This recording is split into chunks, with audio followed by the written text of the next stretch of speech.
spring is here, as we know. And as spring comes, there are certain books that come to our mind. And I cannot dare talk about books in the spring or in the summertime without talking about Their Eyes Are Watching God by Zora Neale Hurston. I am an English teacher, and I taught this book to my class. This was my first experience with the book. The first year I taught it, I'd never heard Zora Neale Hurston before.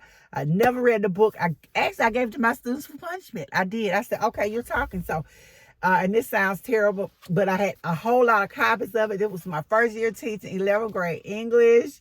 And so I said, well, guys, read this book. Just start reading, have the first 2 chapters read by tomorrow. And I was, like I said, it was punishment for talking. And they came back in their little wide eyes and they were excited. And I said, what's up with that book? And so I took the book. They said, we're ready to talk about the book. And I said, okay, something's wrong. It must be a good book. The kids are excited about it. So I took it home and I read it, and I could not put it down. And the reason I talk about it, about being spring, there's the scene in here where she's talking about bees, and she sees the guy named John, and he's walking, and she's in love. We know spring is the time of love, and it's the time of joy. And this is a great book to add to your spring collection. Whether you're just reading it for yourself or you want to read it with your class, it's on my list of books to do for spring. So be sure you check this book out. Click the link below for a copy of the book. It can be found on Amazon.